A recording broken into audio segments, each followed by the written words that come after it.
আমি মানিকপুৰ শিল্পী সংঘত মানিকপুৰ উপজিলা দাবী সমিতিয়ে এখন সাধাৰণ সভা আয়োজন কৰোঁ আৰু ইয়াত আমি এটা সিদ্ধান্ত গ্ৰহণ কৰোঁ যে মুখ্যমন্ত্ৰীয়ে অহা 15 আগষ্টৰ ভিতৰত যে উপজিলাসমূহ বা আপোনাৰ মহকুমাবিলাকক সম্পূৰ্ণ উপজিলা হিচাপে ঘোষণা কৰিব বুলি কৈছে।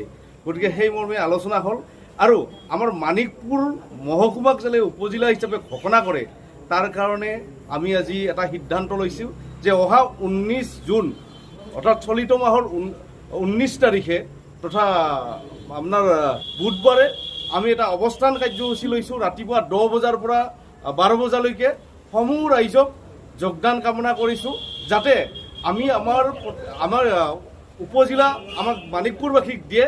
তাৰ কাৰণে আমি এই কাৰ্যসূচী লৈছোঁ। সমূহ মানিকপুৰবাসীক অংশগ্ৰহণ কৰিবলৈ অনুৰোধ জনাইছোঁ। ব্যৱসায় প্ৰতিষ্ঠানসকলক অনুৰোধ জনাইছোঁ যে আপোনালোকে 2 ঘণ্টাৰ কাৰণে মানিকপুৰৰ স্বাৰ্থত, মানিকপুৰৰ আই মাতৃৰ স্বাৰ্থত, মানিকপুৰৰ আগন্তুক দিনৰ স্বাৰ্থত যাতে এই 2 ঘণ্টাৰ কাৰণে দোকান পোহাৰ বন্ধ কৰি এই অৱস্থান ধৰ্মঘটত অংশগ্ৰহণ কৰে। কাৰণ 15 আগষ্ট আৰু বেছি দিন নাই। এই সময়ত যদি আমি শুই থাকোঁ তেতিয়াহ'লে এয়া আমাৰ কাৰণে বৰ দুখজনক কথা হ'ব।